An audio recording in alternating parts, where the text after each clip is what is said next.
Hey, what's up, everybody? Kendall here, Double Dare Your Money, Wealthy Legacy Journey. It's great to connect with y'all. So I'm headed out to a garage sale this morning. Turn right onto Caddo Road. Much this feels like what it felt like the first time to go to a tax sale, what this feels like the first time, years ago that I went and walked flips to try to buy my first flip. It's like you're kind of walking into this like unknown. And I think the thing that I like Continue for 1 mile. The idea of starting with these garage sales is you can start with a small balance. You're risking the same percentage, of your capital because of, us starting with $74.58. So it feels the same, like from a percentage standpoint, but it's such a small amount of capital, like you're not worried about losing it all in one deal. So you're able to take a little bit more risk, just to kind of get comfortable with the process. And, but I'll tell you guys this. So, basically with the Double Dare Your Money, we started with $74.58. We went to a thrift store, probably in hindsight overpaid for a lot of the items that we were doing. I didn't really look anything up ahead of time. It was kind of like, hey, we'd sold dishes in the past, in high school, like maybe we could do that again. And so we sold one thing out of all that so far. So I have $11 and I believe it's 52 cents left. After there was some more fees that were incurred that I wasn't aware of the last time that I spoke with you guys. And so I've got just a little over $10 left. And I have capital tied up into some deals, but that happens the same in real estate. In a quarter mile, turn left onto 6th Street. Figure out how to get productive again. So anyways, we're going to a garage sale today. We're going to try to see what we can find, see what we can do. Really I would say the goal is how can we find a flip that we can afford, that really makes sense and it's going to deliver us a strong ROI.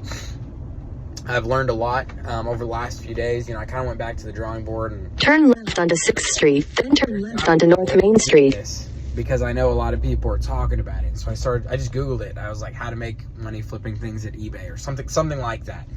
And I found, like 2-3 articles that I read. I watched like 2 or 3 of the first videos that popped up. Got a lot of helpful tips and insight. One of those being how to look at only the sold comps on eBay, which was extremely helpful. And you can see also like how fast they're selling, how many of them are selling, how often they're selling. And so that was really great. But yeah, so basically I would say process is, I went out there, I had a bunch of activity, and then it was like, okay, once I kind of got my feet wet, I went back to the learning mode and I was like, how can I improve what I'm doing? How do I get better? And I found, people were like, here's the top 10 things to look for at garage sales and, estate sales and this kind of stuff. And here's how you want to price stuff. Here's where you want to do this. So I kind of went through like another learning bend. And I did that over the course of a day. Just kind of like binge learned is what I call it sometimes. And I just learned a whole bunch of material. So then today is the next day. We're going out to garage sales and we're going to look to implement. And so we've got to be really careful with the amount of capital we have left. With $74.58, I was a little bit more willing to just kind of buy whatever seemed to kind of look good. Since we're here kind of on the wire, we've got to dig our way out of this hole. And so we're going to see how can we make sure that we're, really protecting our investment here and building something strong. So going to the garage sales today, we're going to see what we can find.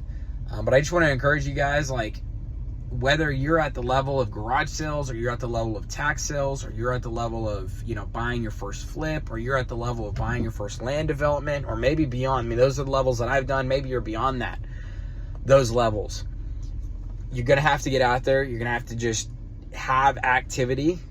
And then as you kind of learn, like, okay, here's what to do. Here's what I shouldn't do. I'm learning some things, learning what works, what doesn't work.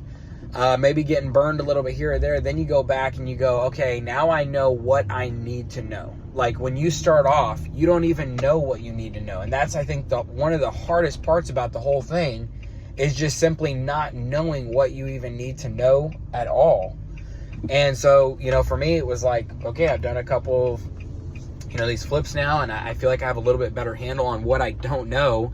And so now I kind of know, here's what I need to know. Here's where I need to grow. Here's what I need to do and study in order to be able to go to that next level that I'm looking for. And so I did a lot of that research, did a lot of that learning, filled in some of the blanks. So we're going to go to garage sales today. And you know what? There is a chance, and I just have to accept this ahead of time, there's a chance that this is a flop. There's a chance that I lose the rest of this $11.52, and that's it. And I'm done skis. But you know what? I can still liquidate. I'm confident that I can liquidate the plates at some sort of a loss. While that would be disappointing, it would free up some capital for me. Turn left onto North Main Street. That time came. But taking what I already kind of learned the first time around on some of the learning stuff, what I've learned, since then in the last 24 hours, what I learned on my first implementation, what I learned to do and what to not do, and then, what I've learned, I feel like there's some good lessons here, and I'm pretty confident that we're going to be able to find something good this go around. So anyways, I will keep you guys updated, but I wanted to bring you in more behind the scenes as I'm driving out to a garage sale here. I'm a little nervous, kind of, not really all that nervous, but it's just new. Like, I think it's more of just like that unknown. Like, I don't know exactly what I'm stepping into. The one thing I'll say that I have as far as like past few years of experience, I pretty much lived in a quarter mile. Turn right onto Paula Street. It's become a little bit easier for me. I think I've just become a little bit numb to doing new things, because it's just become like a way of survival for me as an entrepreneur. A couple years ago, this would have really shaken me up in my boots. One of the things that they talked about was like aggressive. You have to be aggressive about negotiating or haggling. They call it haggling. I would call it negotiating in real estate, but it's the same difference. But I was telling Libby even, yesterday, I was like, man. Turn right onto Paula Street. Probably a year ago, like, I would have felt so uncomfortable with having to aggressively negotiate. And it's like after my time with NTX, something great that did come out of that. In 1,000 feet, turn left onto Texas 174 North Broadway Street. And so, that was really good from that standpoint. So I'm going to use those skill sets and apply those here and try to, negotiate and haggle and, because like we said, the way you increase your ROI is to either increase... Turn left onto Texas 174 North Broadway Street. So maybe that's like if I find something that's like old and dusty, I can clean it up, I can buy a power cord, I can get it to turn on, something like that. Well, then I've increased the final value of the product, or I can decrease my initial value, my initial investment. And so the way I can really do that here is going, first off, looking at a place where I'm expecting to find bargains. Continue on Texas 174 North for 5 miles. Willing to negotiate and haggle so I can get my initial investment down, get my final value up, and create that spread and get an ROI. So I think that's all I have to say right now. I'm going to sign out on this one. I'm going to go to these garage sales. I'm not, confident enough that I'm even going to find something, or I even honestly have any idea what I'm looking at to record the garage sales. I have no idea what I'm doing, to be honest with you guys. But I've got my little list of things to look for, the top 10 things, and we're getting to these garage sales first because something I have learned that's pretty much universal across all spaces is early bird gets the worm. So I'm trying to be the first ones here. It's a Thursday. So on these some of these are their, one of these it's their first day, one of them it's their second day, but I imagine Wednesday wasn't so fast. And we're going to see what we can find out here in Burleson, Texas. So with that said, I'm going to go to these garage sales. If I get something, I will probably have another Double Dare Your Money update video for you guys and what we got, how much it cost, what we did. And yeah, I'll keep you guys updated. So hopefully I'll see you guys with a positive update. Double Dare Your Money. Bye, y'all. Hey, what's up, everybody? This is going to tag at the end of that last real life video that I recorded for you guys. But basically, I went to the 2 garage sales. Neither one of them were even open, so I don't know what that was about. Found another one on Facebook Marketplace a little bit further north, so I went to that one. I got there, and I felt like I was a lost little puppy. It felt like I was the first time I remember the first time I walked into the first flip ever that I was just going to look at, and I was like, man, I don't even know what I'm looking at. I feel like I'm totally out of place here. Now I can walk into one, and I feel like I could almost walk in with my eyes closed and just kind of touch the wall and sniff the air and know what it looks like.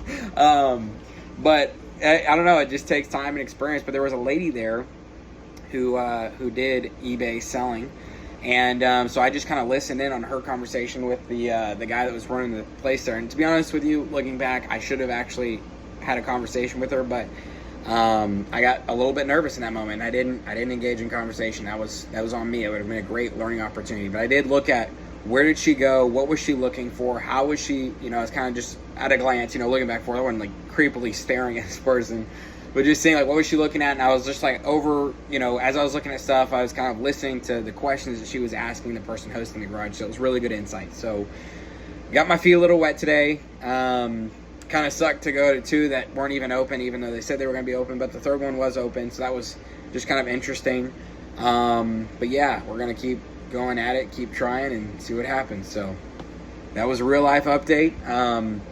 I think it's important to talk about when real life doesn't go the way that you would like, instead of just showing best case scenarios every single time. So hopefully that's helpful to you guys. And whenever we get some traction, I'll let you guys know. See y'all.